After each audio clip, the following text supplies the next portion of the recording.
So, good evening, friends, and we are back today. Today, we are going to discuss about the OPD drugs for the management of COVID-19. As we all know that we have seen lot many phases of empirical treatment with various drugs. So today, is in order to make our talk quite specific, short, and very clear, we will be discussing about the most promising therapeutic modalities or the drugs what we have in our armamentarium for the management of the COVID infections on the OPD basis, that is to say without admitting the patient to the hospital. Now, I'll be discussing about the most evidence-based and the most promising-based approach for the management of the COVID-19 on the OPD-based setting. Now, what should be the indications when you ask your patient to be on a specific COVID-specific treatment line? Let me be very clear. All those individuals who are asymptomatic COVID and who does not have any risk factors that we'll be discussing in a short while from now should not be given a COVID specific treatment line. Rather, they should be managed on the symptomatic basis. But those individuals who have a viral pneumonia, those who are symptomatic, and those who fit into certain criteria for the risk factors that we'll be discussing now should be given the COVID specific treatment line. So, what are those age groups? If you go to the WHO sites, they have clearly mentioned the list of the patient who will be benefited or whom you can predict that they are at the increased risk for developing a severe COVID infections.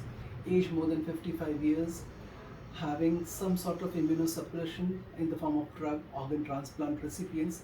We would like to specifically emphasize on these category of the patients who are having an immunosuppressive, because even if they are vaccinated, it is presumed that they may have suboptimal response to the vaccines and the antibody may not be sufficient. The people with cancer, the people with chronic lung disease, the people with cardiovascular disorders, the psychiatric disorders like schizophrenia, neurological disorders like seizures, dementias, and the patient with chronic kidney diseases. So these are the various categories. You can find their list very clearly on the WHO website. So these are the individuals whom you can think that if you initiate a treatment, COVID specific treatment, definitely they will have the better chances of survival and the reduced chance of getting hospitalized. So let us come to the point of indications, and now we'll come to the point of the specific treatment line.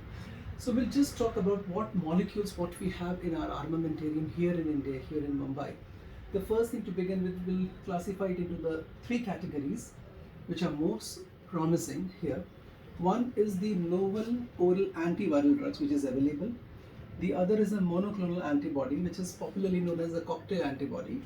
And third is a remdesivir. Yes, remdesivir we have included here for the OPD management. I'll just talk about it right now. So we'll first discuss about the novel oral antiviral agents. Now we have two most promising drugs as per the evidences we have. One is nirmatrelvir and ritonavir based combination. The dose is 300 milligram versus 100 mg of ritonavir. This drug is mostly used in America and it is very popular. So they have been using this drug, but unfortunately we don't have this drug here right now here in Mumbai with us. What we have most is the molnupiravir molecule, and we have already started using it. Again, I would say that first you decide whether the patient really requires the novel antiviral agent. If they fulfill the criteria, yes, then start with the dose. The usual dose of molnupiravir is 200 milligram.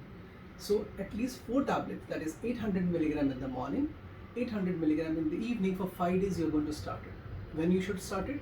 The answer is the better, the early.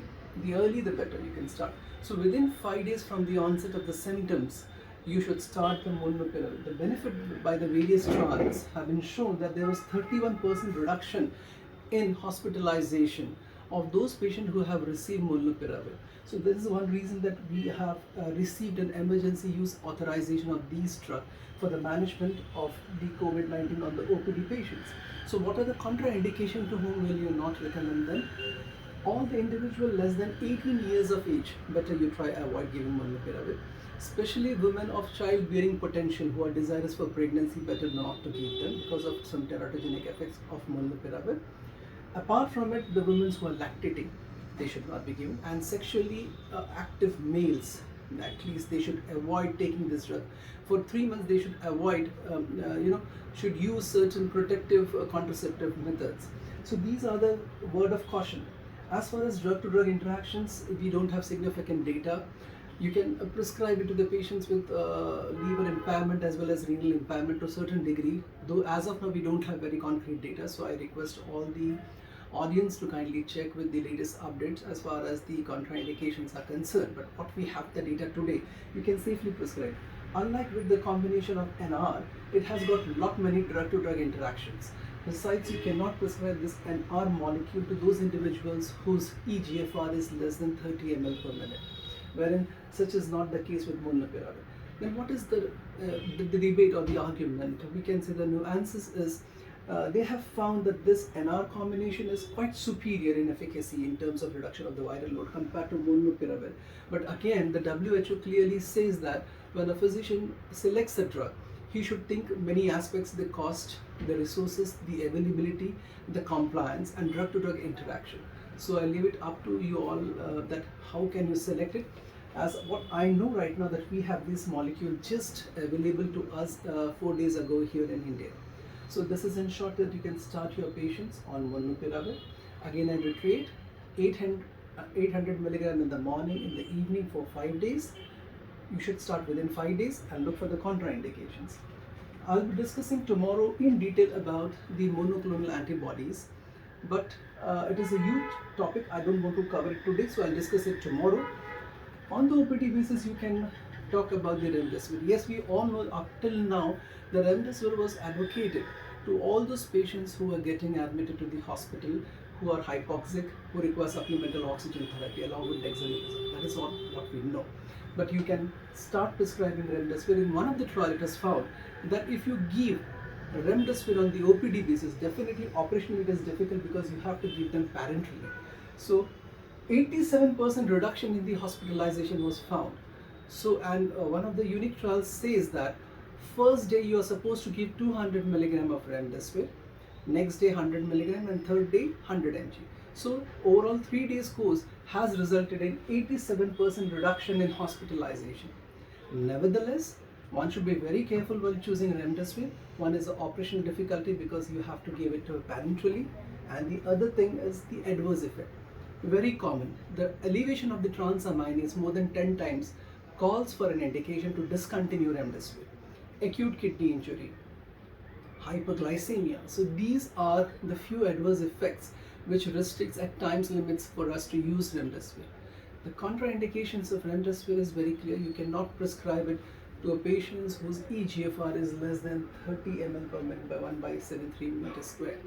So in short, that you can safely prescribe remdesivir to your patients with COVID on the OPD basis.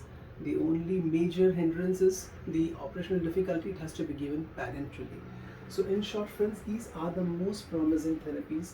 As far as the other drugs what we were using like hydroxychloroquine, ivermectin, fluoxamine, colchicine, we do not no longer recommend, and the guidelines clearly says that do not prescribe out of the settings where you're conducting the clinical trial.